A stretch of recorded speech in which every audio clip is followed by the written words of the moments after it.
Bonjour et bienvenue dans cette méditation active. Comment trouver la paix au cœur de la tempête?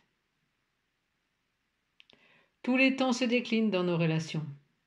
Il y a le soleil brûlant, les pluies diluviennes, l'orage, le froid glacial, la bruine, le brouillard ou les tempêtes. Que disent ces météos symboliques de nos relations, de nos états d'être? Et si je vois ce climat autour de moi, comment je le vis? Est-ce que je le fuis? Est-ce que j'y participe tellement cela fait écho en moi, ce climat me parle, et je le fais grossir par mon attitude?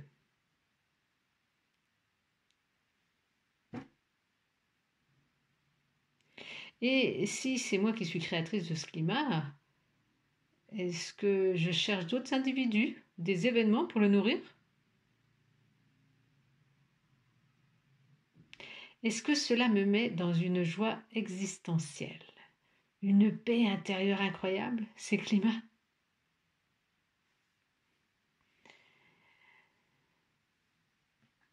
Bon, souvent on a envie d'en sortir. Ou alors on y est scotché parce qu'on a vraiment vécu ça depuis longtemps, puis c'est des mécanismes en nous, et on a l'impression d'exister grâce à ces climats émotionnels. Alors soit j'ai quand même envie de m'en sortir, soit je continue à les vivre, et bien sûr c'est perturbant. Et bien sûr ça me met dans une dépendance, ça me met dans des relations qui sont plutôt dramatiques. Bien là, en ce cas-là, je ne peux rien pour vous. Vous pouvez quitter ce temps de méditation guidée dans lequel on va rentrer. Et revenez plus tard. Mais si vraiment ça me perturbe, ces climats émotionnels, et si je n'ai plus envie d'être esclave de mes émotions, eh bien, voilà un petit processus en 5 points. Déjà, la première chose, eh bien, j'accueille le climat. Pluie, tempête, orage ou déluge, j'accueille. Et j'entre en relation de cœur avec moi-même. Comment? Bien déjà peut-être par la respiration, par la présence. Je ne rajoute pas de l'huile sur le feu. Je ne suis désolidarisée de l'émotion petit à petit. Peut-être je regarde un arbre, peut-être... En tout cas, je rentre en relation de cœur avec moi-même. Puis à partir de ce cœur-là, j'essaie de percevoir le meilleur de l'autre. Comment rentrer de cœur à cœur avec l'autre, quel que soit son climat. Ou avec les autres si c'est un groupe. Je ne suis pas obligée de parler. Je peux faire tout cela dans le silence, juste par ma présence. J'essaie d'écouter les besoins visibles ou les besoins cachés qui se cachent derrière ces émotions, qui se réfugient derrière ces émotions. Ces besoins sont conscients ou inconscients. J'essaie de les deviner, de les nommer. Ou de poser une question tout simplement à l'autre. Ou de me poser une question si moi-même je suis prise dans un climat émotionnel perturbant. De quoi j'ai besoin? De quoi l'autre a besoin? Comment s'écouter les uns les autres dans nos besoins? Bien sûr, si l'orage est très fort, c'est juste on ne peut pas parler, il faut juste différer ce troisième point. Donc, premièrement, j'accueille, deuxièmement, j'essaie de rentrer en relation. Peut-être c'est pas possible à ce moment-là, je diffère, je prends de la distance physique. Et dans un troisième temps, un peu plus tard, j'écoute mes besoins, j'écoute les besoins de l'autre. Et j'échange avec l'autre concernant ses besoins et mes besoins. c'est le 4e point,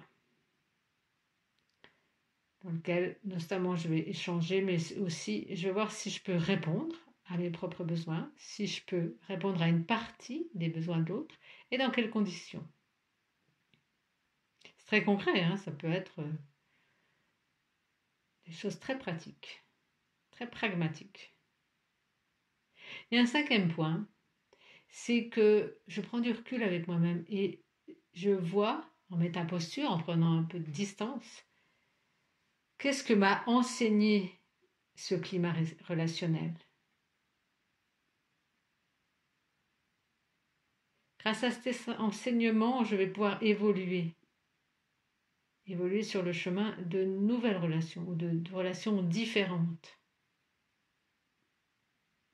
En ce sens, tous les climats sont bienvenus.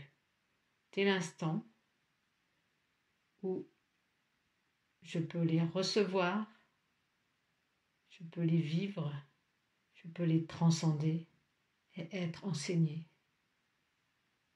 Tous les climats relationnels sont transcendables et ils permettent de faire évoluer nos états de conscience, de faire évoluer nos relations et de faire évoluer le climat global de la Terre, des relations humaines et des relations vivantes avec tous les êtres.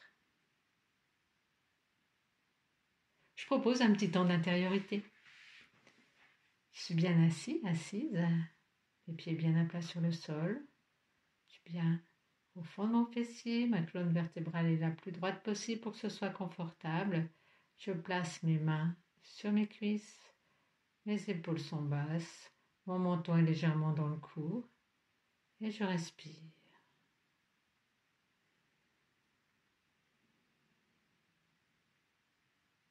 Je suis la vie qui respire.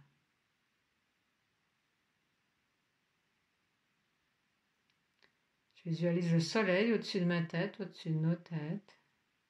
Je suis un fragment de ce soleil, fragment de vie incarné.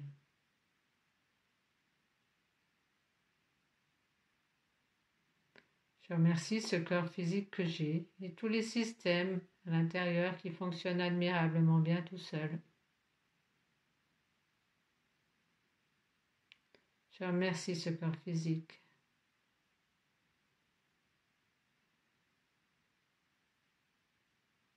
Je rentre en contact avec mon espace de sens.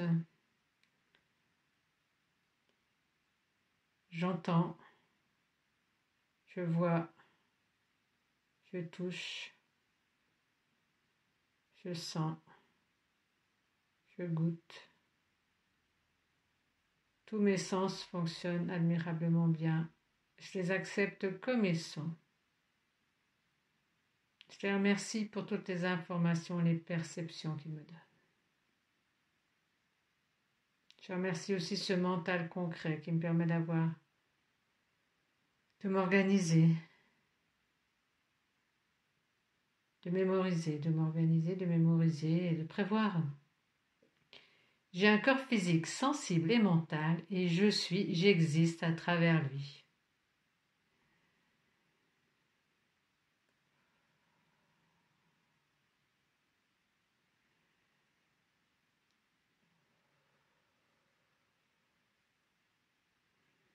Puis je place ma conscience au niveau du front,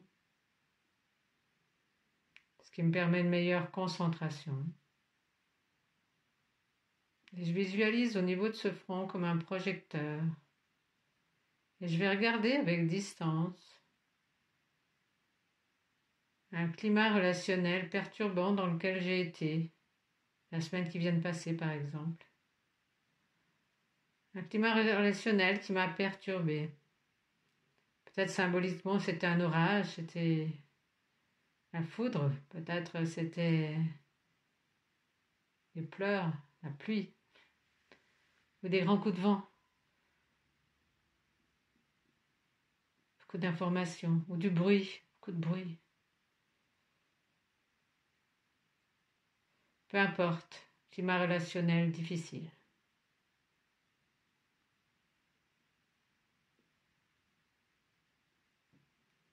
Je me visualise l'acceptant complètement, en regardant les faits précis, pragmatiques.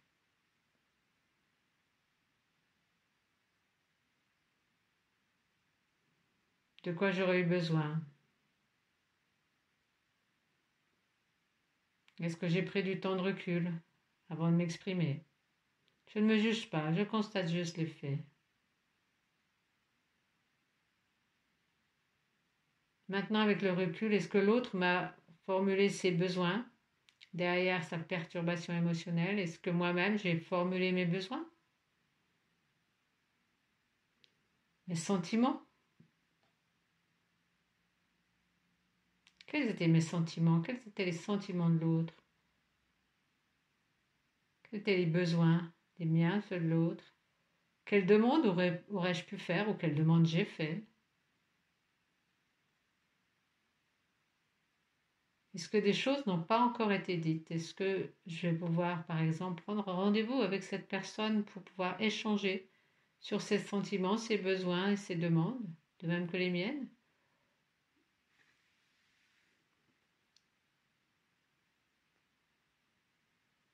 Je fais le point tranquillement. Je peux en tirer aussi enseignement. Parce qu'il y a des choses, une fois qu'elles se sont vécues, peut-être c'est difficile de revenir dessus et peut-être la personne n'est plus là ou pour l'instant je ne me sens pas prêt ou prête. Donc je peux aussi en tirer enseignement et de me dire, dans telle circonstance, à partir de maintenant, je vais prendre du temps pour ressentir, pour voir mes sentiments, pour énoncer mes besoins et pour faire une demande précise à l'autre. S'il est à l'écoute, s'il n'est pas à l'écoute, et si je ne peux pas être à l'écoute de ses demandes, de ses besoins et de ses sentiments, je vais différer la relation d'échange pour être posé, conscient et hors de la perturbation.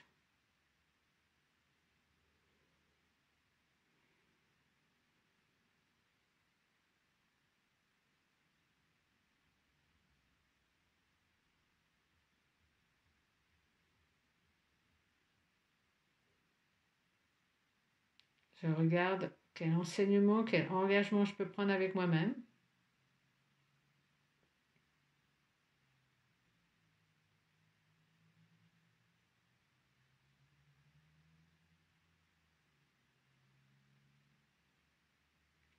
Puis je fais 3 grandes expirations.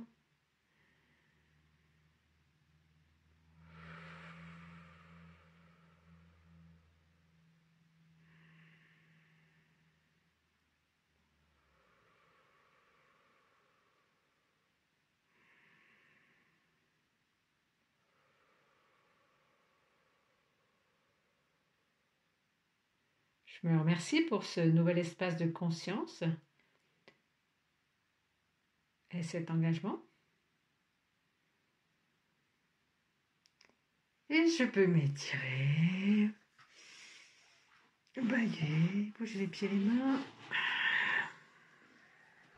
me masser peut-être, et ouvrir les yeux quand c'est juste pour moi.